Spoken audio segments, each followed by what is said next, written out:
A whole turkey. Time to try one out in the Emeril Lagasse Power Air Fryer 360 XL. I'm Darnell with Wave of Recipes, and today we're going to be cooking up a whole turkey, and we're going to see how that turns out right now.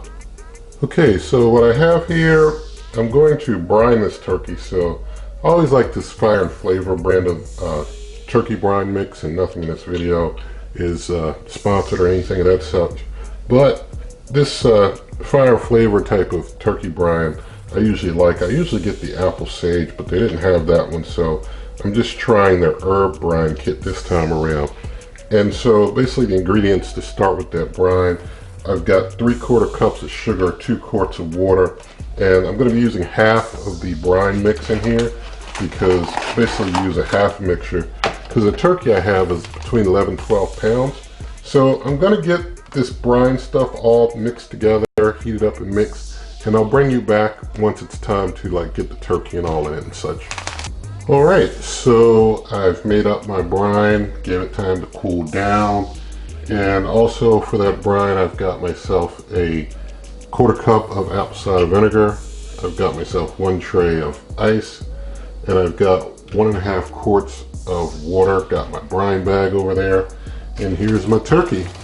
And you can see it's been thawing for about 5 days in the refrigerator, and it is an 11.94 pound turkey. So basically a 12 pound turkey, 11.94 pounds.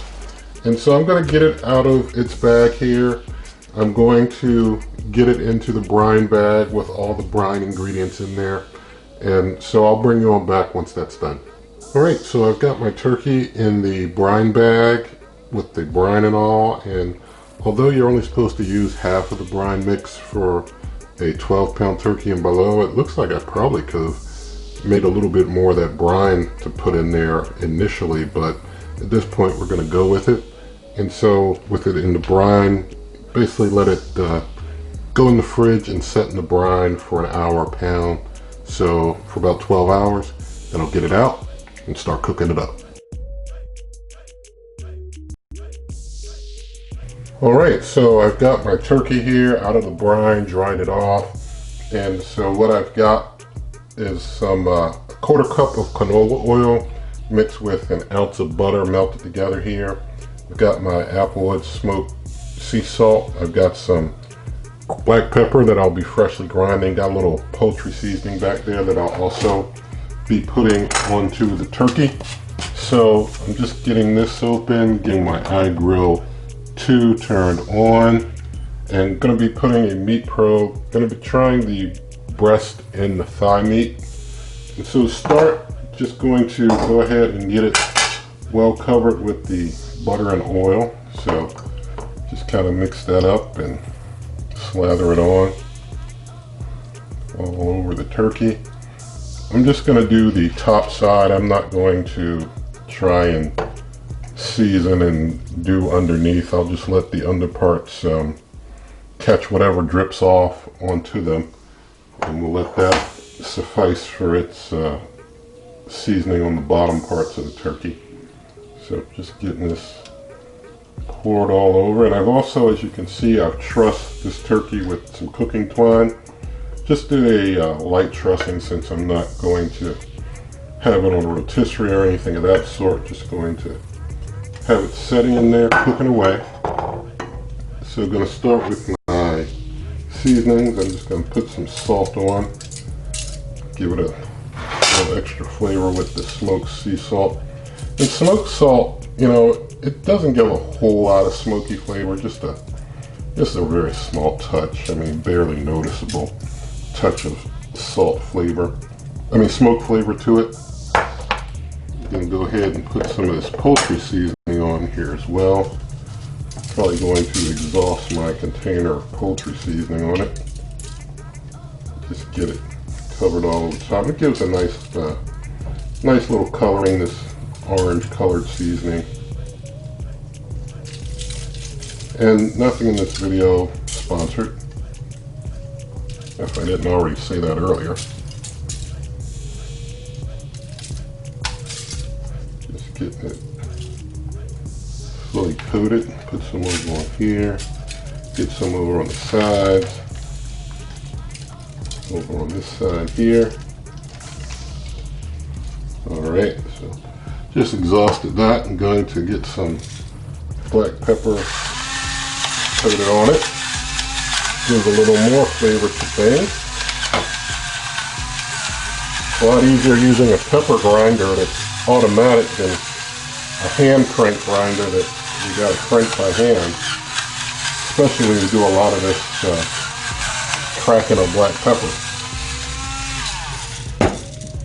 So I'm going to just take this now, move it over to the baking pan, trying to one-hand it carefully without making a mess. Let's see what I can do here.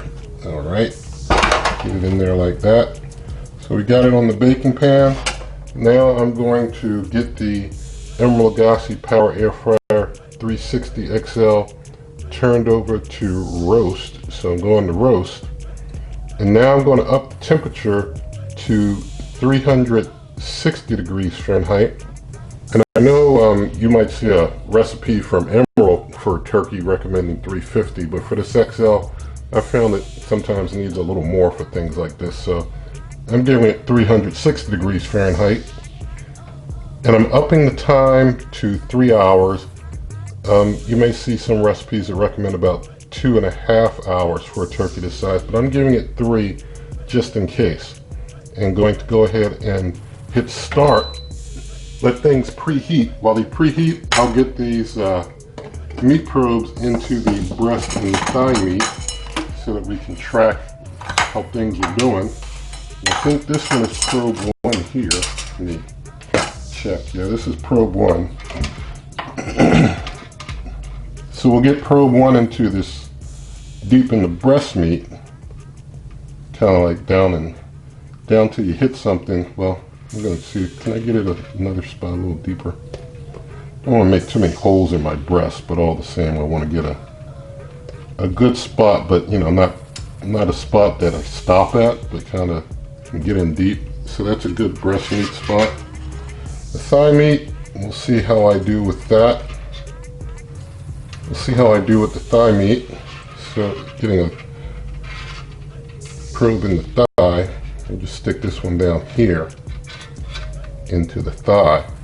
We'll just leave that like that there. So we'll just wait for things to finish preheating, and then we'll get the turkey on in.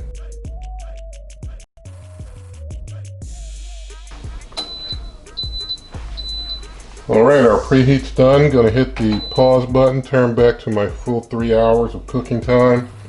Open up, and we're gonna see how this thing fits getting it in. And so we stick it on in. And there it is. Let's see, got some wires to get straightened out here. Just these wires. Alright. Got those wires adjusted, got the turkey in good. Just gonna get this kind of over. Get these wires kind of out a bit. Letting out a bit of heat, but I think it'll be okay in the long run. We'll be cooking for a while. I'll have to probably disinfect the wires even. But going to hit start and basically let that cook. Probably disinfect some things I've been touching, and I'll bring you on back in a bit. And I just want to show you while it's in here cooking, I use the rack position number 5 here, the kind of second from the lowest rack level. So when it's marked 5 is where I have the baking pan, well, the pizza rack, and then the baking pan is setting on that pizza rack. And you can see, you know, with a 12-pound turkey, it fits. It's a, you know, kind of a close fit, but it's in there. That light turns off automatically in time, so turn that light back on. So it's kind of close, but it does fit. So, you know, true to the claims for this cooker, it holds a 12-pound turkey. We'll see how it cooks it up. All right, so things have been going for 1 hour and 8 minutes. Our breast meat temperature is at 164 degrees Fahrenheit. And when I stuck that meat probe in, I kind of stuck it kind of sideways. You're supposed to stick it straight up and down, but it was so shallow because it's a smaller turkey. I did it kind of to the side, so it's not a straight up and down in there. So, you know, I'm kind of wondering about placement, but I think that, you know, it probably is getting a bit hotter on top. The thigh meat though, when we check the thigh meat, we're at a 126. Now, I know some of you would immediately want to go and maybe put some foil in on top of the turkey. I'm personally going to let it continue to cook. I know it's going to get some searing on the top, and I'm willing to go with that. I'm willing to live with that. So I'm going to let it keep going. We've got thigh meat at 127 at this point.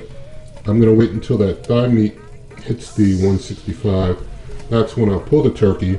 We probably will have some good searing on top. You can see how things look now. The top is getting, you know, pretty well cooked, and I'll bring you on back later. All right, it's been 1 hour 46 minutes, and our thigh meat has reached 165 degrees Fahrenheit. The breast meat probe is showing 186, so it's showing a bit hotter. But at this point, I'm going to hit pause. I'm going to try and get things out. Just have, gonna pull this out of here. You can see we got some char on the top. I'm going to do a meat probe over here in the breast meat just to do my own check, and it's at 178. So I do believe that this turkey is fully done, and going to basically get this probe out the thigh that I had in the thigh meat. If I can get that out. Got that out of there. Whoa, we almost lost our turkey there. So get it back up here. Get my tongs in it. See if I can get it out with my tongs. I might have to use my gloves or something else to get it off. Yeah, I think I'm gonna have to use my gloves because the tongs aren't manipulating it very easily. All right, so got my heat resistant gloves on and be able to much more easily manipulate things like this now. Getting it out carefully. Just put it over here on my cutting board. Get the meat probe out of it. All right, so with the turkey out, it looks pretty good. It has some char on the top as I expected, and going to just cover it up with some foil. Just going to put some foil over the top of it. Just going to let it rest for about 30 minutes, and it'll do a little carryover heating also while it's resting, but let it just rest for about 30 minutes. The juices reabsorb, and then we'll cut, plate, taste test. All right, so the turkey has been resting for about 30 minutes and reabsorbing some juices. And basically when the turkey's cooking, those juices kind of rush to the center of the meat, rush to the center of the turkey. And so you give it time to reabsorb so those juices can kind of come out and go throughout the rest of the meat. And so you see them as they come out, you kind of get some drainage of the meat, but that helps ensure that all the moisture has kind of come out into all the fibers of the meat so that you have a fully, tender, juicy turkey when you start eating. And so I'm going to just go ahead and get this cooking twine off that I had on, get that out the way. And with this out the way, we'll go ahead and try and cut ourselves a slice for some plating and taste testing. And I anticipate this may be pretty good eating here for a good while. So, gonna go ahead, let's see, let me try and turn it. I don't want any of the juices falling off my cutting board. Being left-handed, this actually can be a little bit of a challenge trying to cut it, but I'm gonna go ahead and cut it like this and just cut this slice just like this here. Get that meat off of there like that. And so we've got some meat off. I'm just going to basically slice through some slices, some pieces for some taste testing. But this has come out pretty tender. And so here we have some meat that's done. inside of the turkey. Things are looking pretty nice, pretty decent. So I'm gonna go ahead, move the camera, and we'll do some taste testing. All right, so here's our turkey. It's still piping hot. So I'm gonna go ahead and do a taste.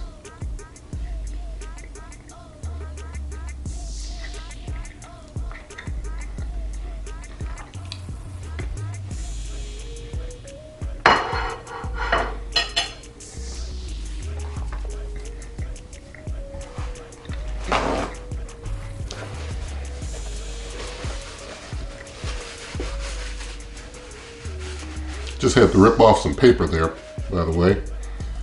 But basically, it tastes good. It tastes real good. The moisture level is kind of a medium. It's not really dry. It's not super juicy moist, but at the same time, it's pretty good, and the moisture level is kind of a medium. It's a good medium. So, you know, that top, getting that char did not dry that top meat, you know, out. It's still pretty decent. So it all came out pretty well. And so, you know, less than 2 hours, a 12-pound turkey cooked up. And so that's pretty good. You know, probably could have hit it at 350, would have gone a little slower. But, you know, going slower, may have overcooked my top, maybe even a little more, maybe less, I don't know. But I like the way that turned out all the same. I'm good with that. So, basically, you can find this recipe and others at superwaveovenrecipes.com. Look in the video description. There's also a link to a printable version that you can print out, keep in your kitchen. Also, you can always come to this YouTube channel by going to waveovenrecipes.com. I'm on Twitter and Instagram at waveovenrecipes. And also in the video description, there's like referral links for the smaller version of this cooker and my Amazon shop for other things you might want to get. And also, if you like this video, please give it a thumbs up, share the video with a friend, leave comments, subscribe to the channel, hit that notification bell, and good eating.